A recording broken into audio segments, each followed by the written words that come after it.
Hi Aries! Welcome pa sa ating channel at ito ang inyong daily gabay tarot reading for April 6, 2025. Please be reminded kung naka-resonate kayo, comment down. Kung hindi kayo naka-resonate, ibigay niyo po sa iba kasi general reading po ito. This is for you Aries ngayong April 6, 2025.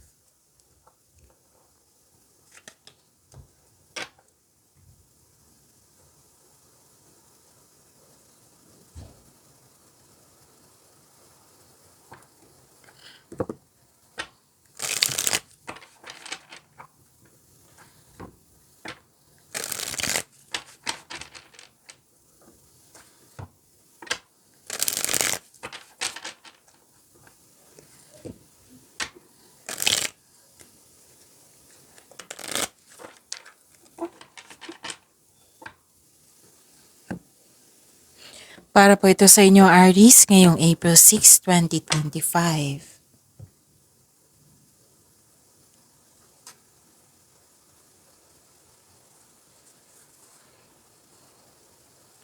Maraming salamat po sa inyo patuloy na suporta at maraming salamat din po sa mga hindi nag-skip ng ads. Gamitin ang reading na ito bilang gabay lamang sa mga hindi pa nag-subscribe. Subscribe na po kayo at click bell notification para malaman nyo na may bago tayong video. Para sa mga gustong magpa-reading po, may lumabas dyan sa screen nyo ngayon. Panoorin nyo po at sundin ng instruction.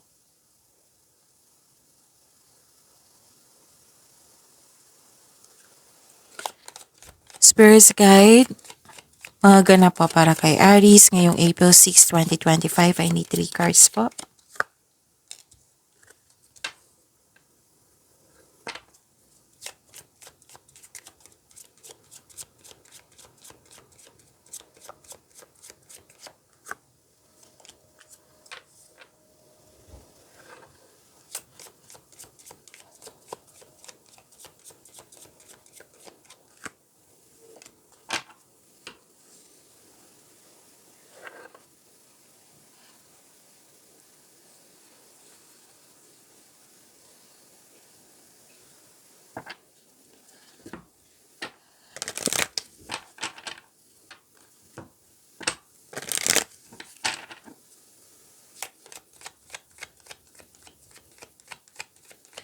Spirit's Guide, mga mensahe po para kay Aries ngayong April 6, 2025. I need 2 cards po.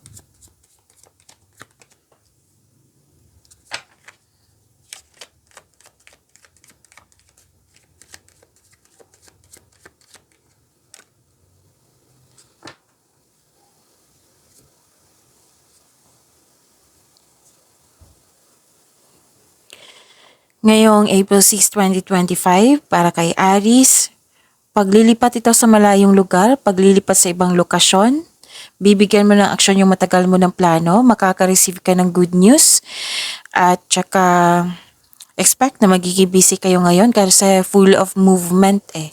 And this is also new beginning. And this is change for the better. So, kailangan nyo maging flexible ngayon kasi nga, yung sabi ko kanina sa inyo na magiging busy kayo. May nagbigay ng wisdom message sa inyo at support. At you have confidence dito. Oo. You have the power. Tapos mag-ingat kayo sa mapanilang na tao. Pwedeng may nagsinungaling. Pwedeng may rivalry. Tuso, mandaraya, sinungaling. Pwedeng temptation din ito. Pwedeng may tutos sa inyong desisyon. Parati itong lumalabas sa inyo, Aries. Yung may tutos sa inyong desisyon. Pwede din tungkol po ito sa third party. So, mapanilang na tao, mag-ingat kayo sa kanya.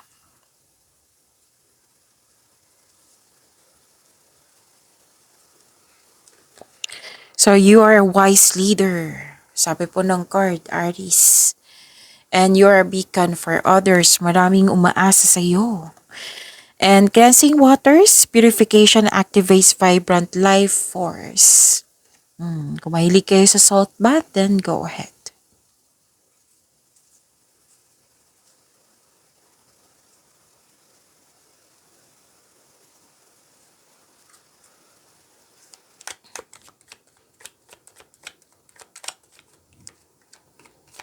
Spirit's Guide, ano po yung energy ni Aries ngayong April 6, 2025? I need 2 cards po.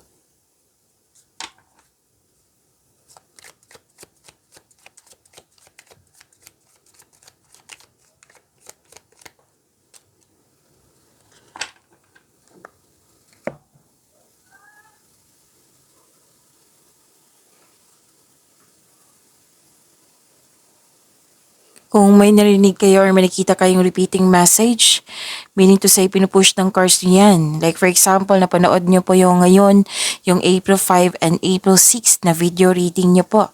May napansin kayong repeating message, meaning to say pinupush ng cards nyo yan na kailangan nyo bigyan ng atensyon na kung maaari din po, bigyan nyo po ng solusyon at aksyon. Remember Aries, at the end of the day, alam mo na ikaw lang taong may kakayahan at responsable na gumawa ng sarili mong katotohanan at kinabukasan. So ano yung energy ni Aries?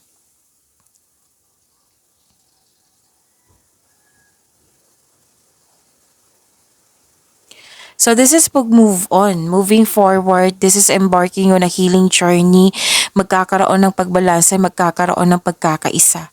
Paglilipat talaga to sa malayong lugar or paglilipat sa lokasyon, sa ibang lokasyon. Pwede may invitation na kailangan niyang pumunta. This is relocation po. At pwede din bakasyon ito. Basta may nakita kong travel dito sa ibang lugar. Na may dala kang may dala kang hinanakit, naghahanap ka ng solusyon sa problema. So kailangan niyo maging habaan ng pasensya kasi papunta ka na sa paroroonan. So you are walking away from toxic person or toxic place. Ikaw na mismo yung gumagawa ng paraan para umiwas na.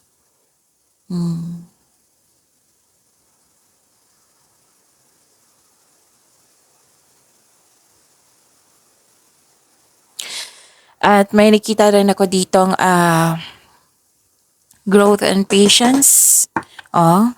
Malapit mo nang maabot ang yung goal nyo sa buhay. Parating nang yung resulta sa inyong sipag at syaga. Naghihintay at malapit ka nang mag-harvest.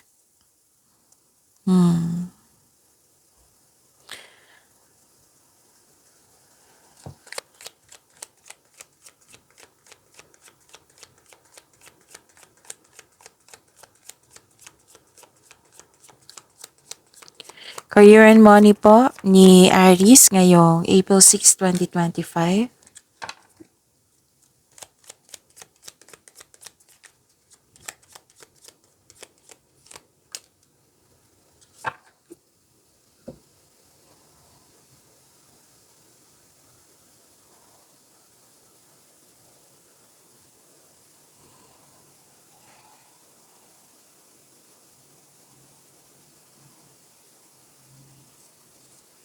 Okay, sa career and money nyo po, may nakita ko ditong tuto sa inyong desisyon. Then nag-clarify siya dito sa inyong card. Parati itong lumalabas talaga sa inyo, Aries. Pansin nyo sa mga nakasubaybay dito na may tuto sa inyong desisyon. Let's say, for example, gusto nyo mag-level up. Gusto nyo magkaroon ng promotion. Gusto nyo mag-take ng board exam or mag-masteral. Basta may tutol sa inyong gusto. Pero hindi po to kailangan na magalit kayo sa mga sa taong ito. Kumbaga, alamin nyo kung bakit siya tutol, baka may matutunan kayo.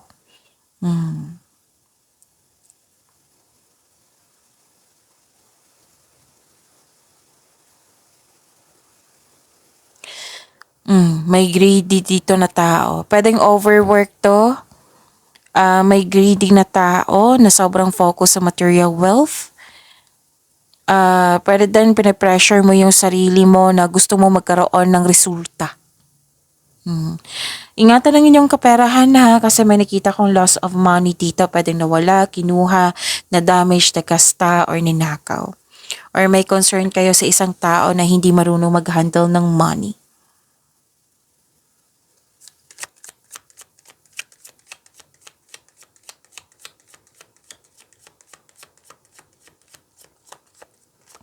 Spirits Guide, Love Life, Self-Love, Partnership, and Romance ni Aries ngayong April 6, 2025.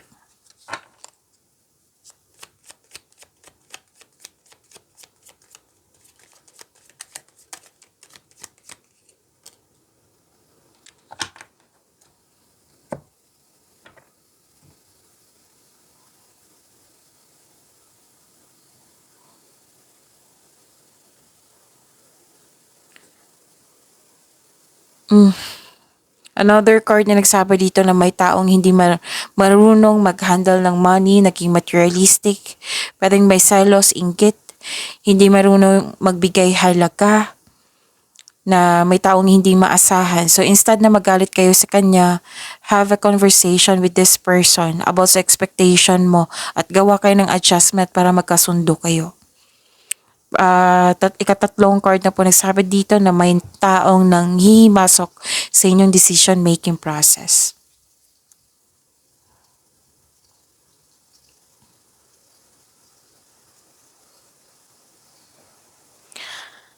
At may nakita rin ako ditong, this is good. Love messages, sweetness, gentleness, mataas ang inyong intuition, you're showing your kindness, sensitivity, nagkaroon ng time for reflection. Sa mga single dito, may nagpaparamdam sa inyo na bagong tao, maniligaw. Pwede din in-enjoy mo yung passion mo ngayon, nag-enjoy ka sa passion mo ngayon.